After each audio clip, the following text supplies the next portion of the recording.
Olá, você que me assiste.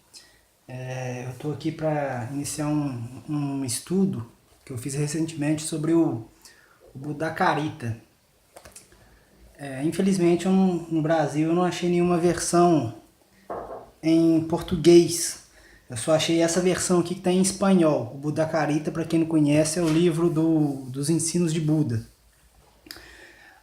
Mas eu pesquisei um pouco na internet e achei umas versões em inglês que deu para usar o Google Tradutor, que eu até imprimi algumas partes do Buda Carita, e é um ensino que eu achei interessante. Eu comecei esse estudo para ver as diferenças e as semelhanças do budismo com o cristianismo.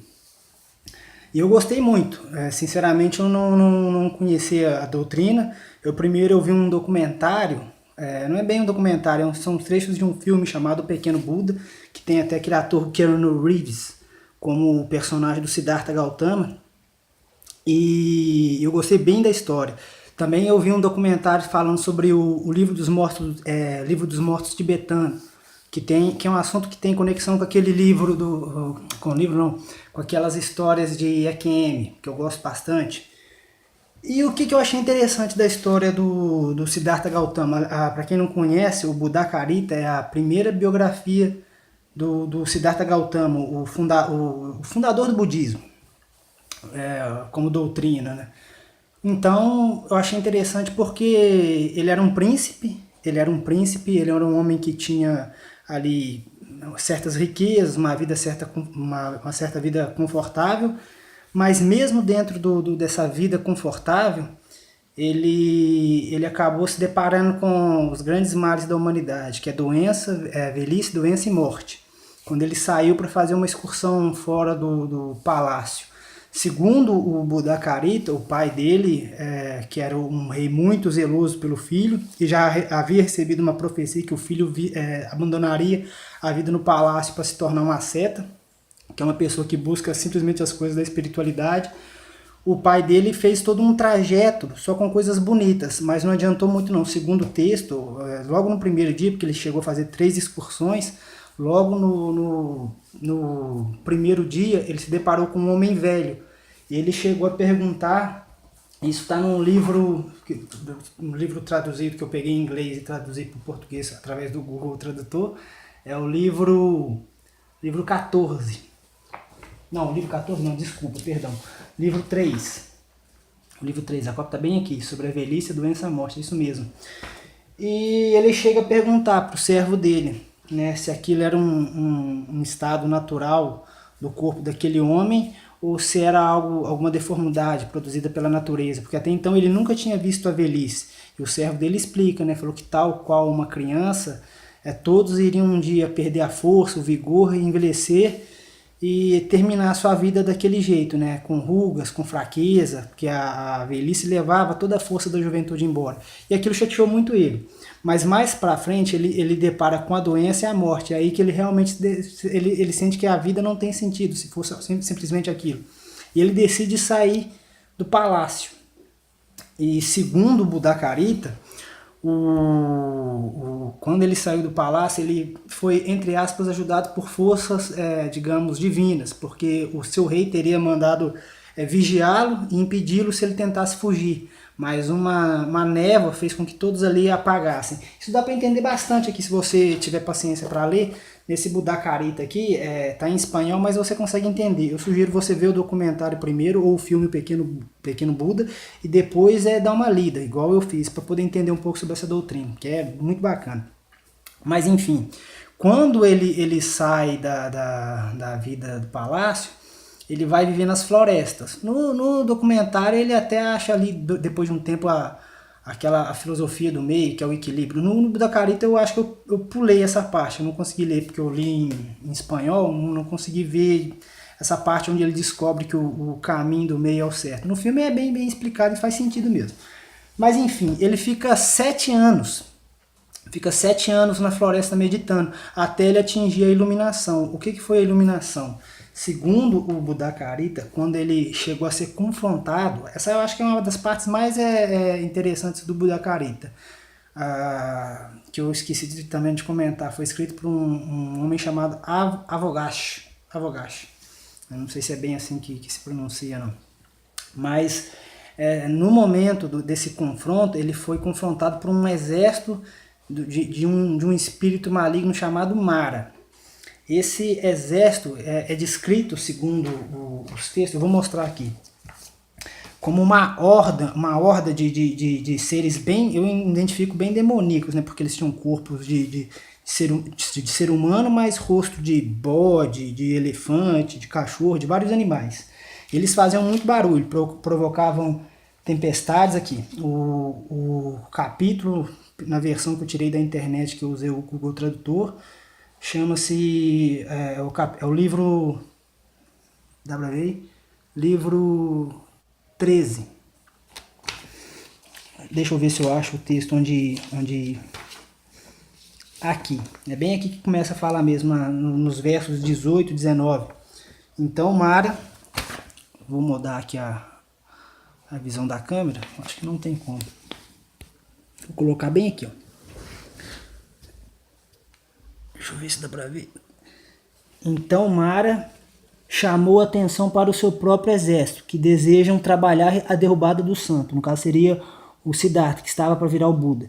E seus seguidores se espalharam usando diferentes formas e carregando flechas, árvores, dardos, tacadas, espadas em suas mãos, tendo os rostos de javalis, peixes, cavalos, jumentos e camelos, de tigres, ursos, leões, elefantes, com os olhos unidos, com o rosto de 3 cabeças, com barrigas protuberantes e barrigas salpicadas, misturados com cabras. E aí o texto segue, dando uma descrição que em volta de onde o Buda estava meditando, que era uma árvore, havia todo esse exército maligno.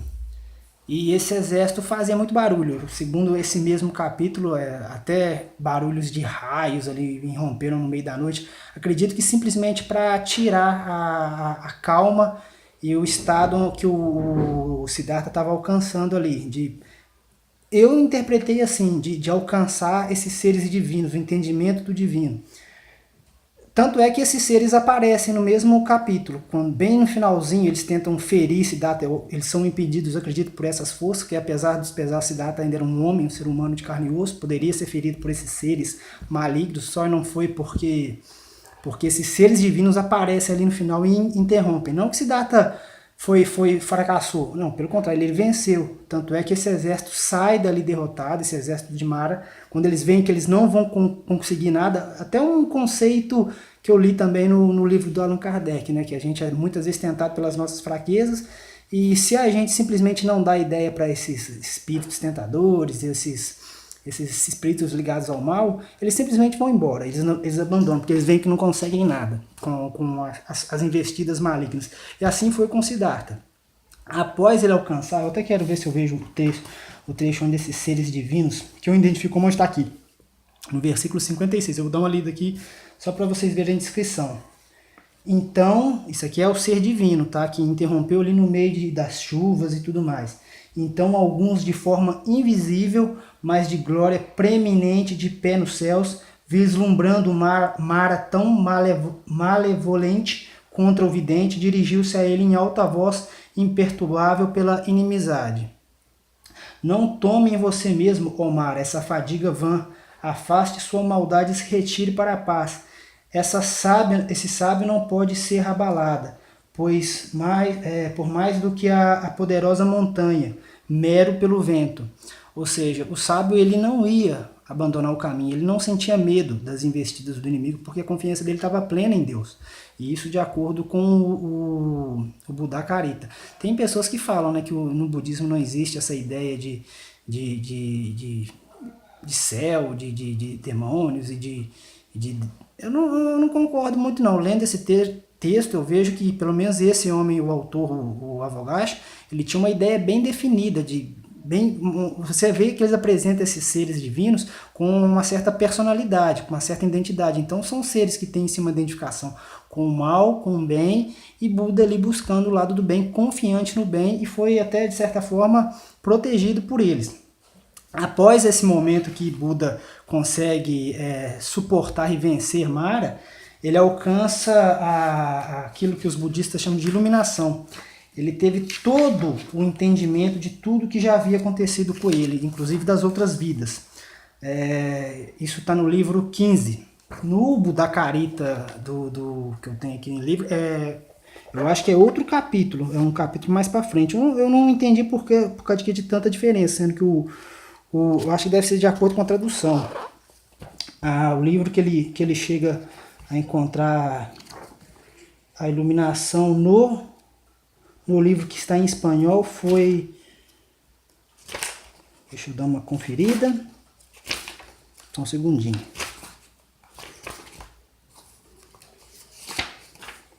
É no livro 14.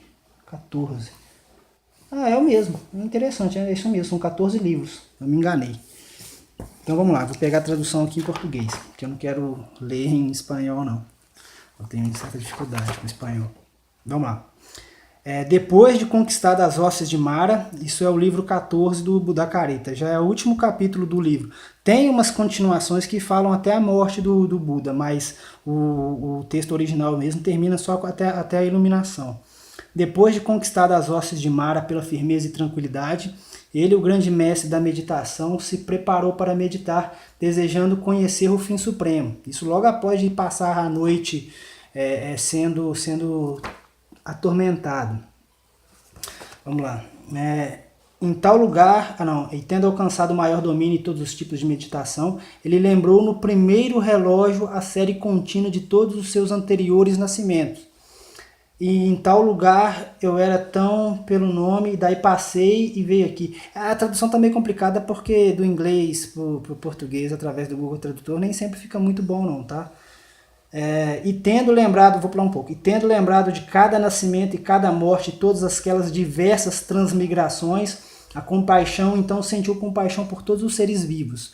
Dá a entender que ele conseguiu ver todos os nascimentos que ele teve a partir do momento que ele atravessou aquela prova e alcançou a iluminação, que é o entendimento. Acredito que esse entendimento que ele teve, ele só recebeu porque essas mesmas forças divinas permitiram. Então ele alcançou realmente esse estágio de ligação com o céu e se tornou uma pessoa realmente muito divina aqui na Terra. O texto que eu tenho em espanhol e essa tradução que eu estava lendo até aqui, ela termina só com esse texto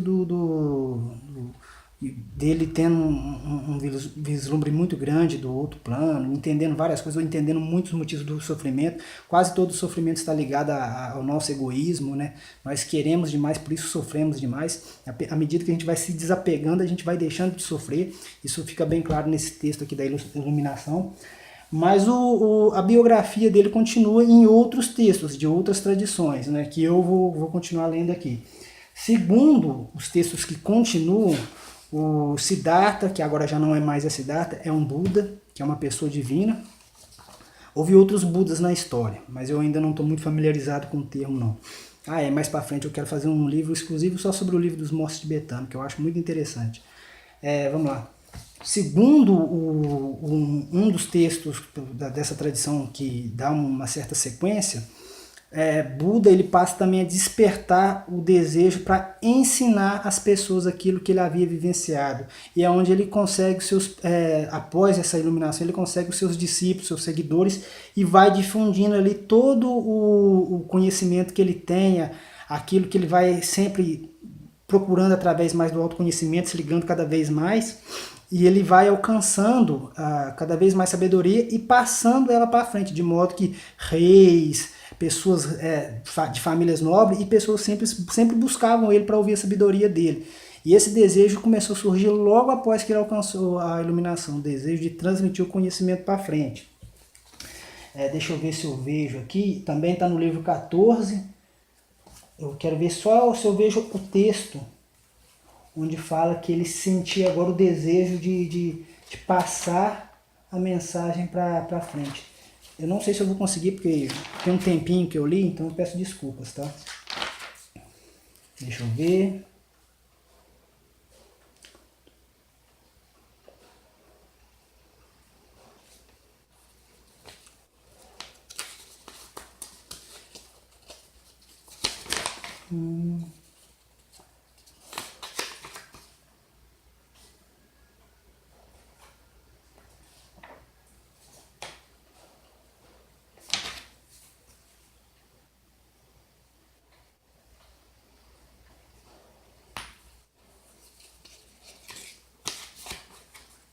Achei. Desculpa a demora, tá? Após, né, alguns episódios, né, esse texto aqui eu encontrei nos escritos dos Vargas. E imediatamente, vou colocar aqui para vocês lerem também. E imediatamente surgiu nele uma profunda compaixão. Muito ele desejava trazer seu bem-estar, pureza, mas como ganhar para ele e mais excelente libertação do desejo cobiçoso, do ódio, da ignorância, do falso ensino este, como suprimir esse coração pecaminoso. Como eu disse, desculpa a tradução, porque está complicada mesmo. De meios exteriores de descatamentos em silêncio pensativos. Não, mas eu acho que não é aqui ainda não. Deixa eu ver. Não, não é esse trecho aqui não, perdão. O trecho que eu li, eu lembro que era bem específico. Falava que ele tinha vontade mesmo de sair e ensinar a sua doutrina. Acho que está mais para trás ainda. Deixa eu ver se eu acho. Esse que é o problema de fazer as coisas assim, primário, quando dá vontade. Fica meio desorganizadão.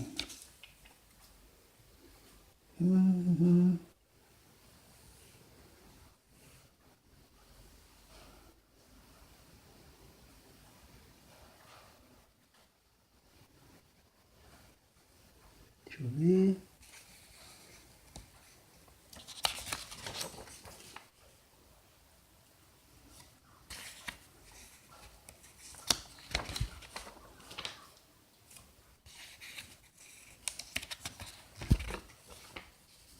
Não. Você tem outro texto? Meu Deus. Deixa eu ver. 24, 22. Será que tá no texto 22? Não, cara. Meu Deus, não estou achando.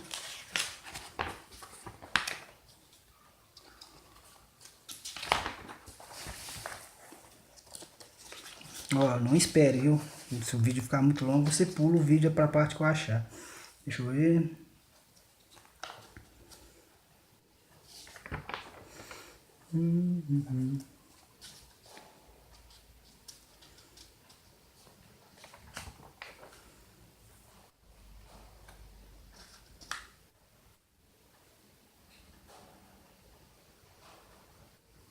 Ah, eu acho que é isso mesmo.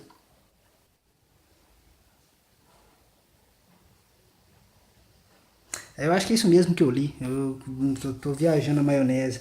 Olha lá. Agora, descansando aqui nesta condição, eu obtive, ele disse. Meu sempre deslocamento, desejo do coração agora em repouso eu fico. Escapei de mim mesmo, nesse momento da iluminação. Mas como ganhar para ele mais? Excelente libertação. Não, desculpa, eu pulei. Os olhos de Buda, então, considerando tudo o que vive, ou seja, ele já passou a ficar com aquele entendimento de ensinar aos próximos. Deixa eu ver se eu vejo mais detalhes. Eu lembro que eu li bastante disso aqui, mas o texto é meio complicado. Deixa eu ver.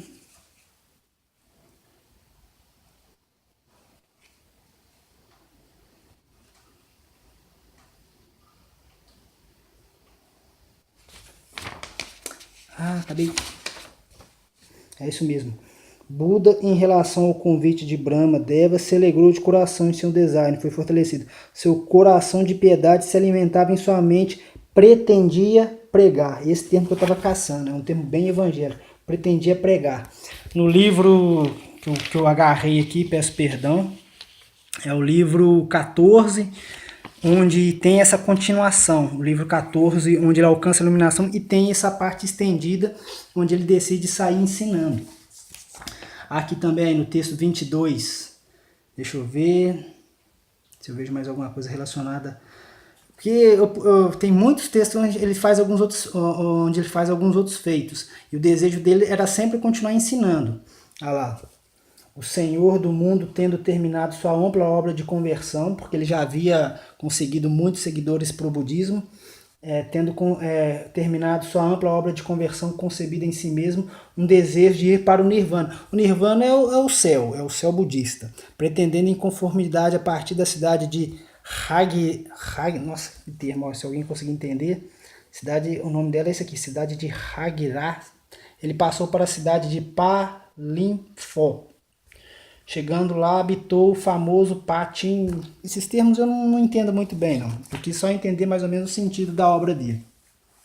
E aí Buda, depois dele ter feito ter pregado lá na Ásia o seu conhecimento, o seu entendimento é aquilo que ele havia alcançado, ele chegou um momento da vida dele que ele sentia vontade de partir para o Nirvana. E ele sentia que estava próximo. Os textos do capítulo dos livros 24 até o 28 trata somente da morte dele, porque ele teve morte natural. E segundo o texto, o Buda ele morre devido a uma intoxicação alimentar. Um homem oferece ele alimento, ele mesmo sabendo que aquele alimento ia causar a morte dele, ele aceita o alimento até para não entristecer o homem que estava oferecendo sem maldade. E aí ele vem adoecer e morre. Agora esse texto aqui eu sei que ele estava conversando com uma seguidora dele e ele chega a falar, eu fixei 3 meses para terminar a minha vida. Eu só não lembro aqui desse detalhe se ele já tinha comido o alimento, se ele já estava prevendo a morte dele.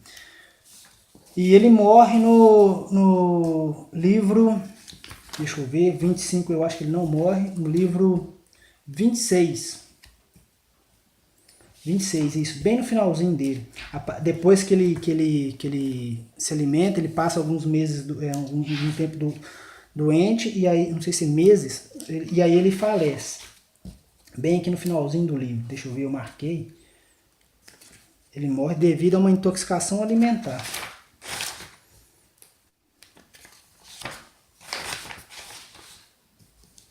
É isso mesmo, bem no finalzinho do texto. O céu sem o sol e a lua como lírio espancado pelo granizo. Assim foi o mundo enlutado quando o Buda morreu. Depois que ele se alimentou, o corpo dele adoeceu. Mas o texto fala, tem muito discurso ali entre esse período que ele come e depois o período que ele vai morrer. Tem muito discurso, tem muita pregação nesses textos, digamos assim, muitos ensinos. E quando ele morre, o texto dá a entender que o mundo estava em luto, seus seguidores estavam em luto. E o texto seguinte trata apenas de uma marcha fúnebre, onde o corpo dele vai ser incinerado. E também tem alguns ensinos ali entre o momento que o corpo começa a marcha fúnebre e o momento que o corpo é incinerado. Fato é que o texto, o Buddhacarita, é um texto interessante, porque foi um homem, então, de forma resumida aqui, um homem que se dedicou à vida seta, tal, que eu me lembro aqui de cabeça, tal qual São Francisco de Assis e Santo Antão, foram homens que deixaram tudo de lado, a riqueza e tudo, e se dispuseram a buscar uma coisa maior do que eles mesmos. E também os apóstolos, né? São pessoas que deixaram tudo de lado. Agora, eu sou cristão, eu vejo em Buda um grande profeta, um homem ligado a Deus, assim como outros que eu cito. Eu não sou muito de seguir uma doutrina específica. Eu sou aquele cara que vê a máxima de Cristo, né? Aquele que fez o bem, aquele que tem frutos no amor, ele está automaticamente ligado a Deus, dependendo da região onde ele viva.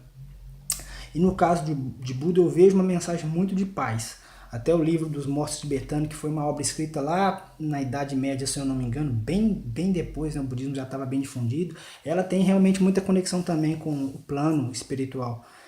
Fato é que Buda foi um cara muito bom, um homem muito bom, buscou coisas muito boas. A mensagem dele é atemporal. Quando você fala dos grandes males da humanidade, que é velhice, doença e morte, é uma mensagem atemporal. A diferença é que Buda foi um homem que conseguiu alcançar o divino, poderia usar um termo judaico, ele se tornou um profeta, mas não foi um profeta, ele foi um termo correto a se aplicar, ele foi o Buda, né, que é de acordo com a cultura dele. Mas eu não ligo muito também para nomenclatura, não. Para mim são termos incompletos. É a mesma coisa que falar anjo, ser divino, guia espiritual. Para mim é tudo a mesma coisa. Agora, quando eu comparo ele com Cristo, eu não posso deixar de ver em Cristo uma pessoa maior, porque Cristo, segundo o Evangelho, ele tem a morte de cruz e após 3 dias ele ressuscita. Ele vence a morte para provar que é o Filho de Deus. Enquanto Buda fala que ele era um homem, um ser humano, tem morte comum, mas sim, se ligou muito à questão espiritual. E deixou uma mensagem muito bacana, tanto é que a sua biografia está aí até hoje também. Eu sugiro as pessoas pesquisem melhor do que eu, porque ficou meio bagunçado aqui o finalzinho, mas a questão do principal ali, da sua descoberta fora do palácio da realidade, a parte cruel do mundo, da sua ida para a floresta, da sua vida certa, da sua tentação que ele sofreu através de Mara, em um momento que ele alcança a iluminação até o período da sua morte. Você pode pesquisar aí e traçar uma biografia fácil através das fontes budistas. Se você teve paciência para assistir até aqui, obrigado e desculpe como é que eu vou explicar? Ter feito assim do nada. Obrigado.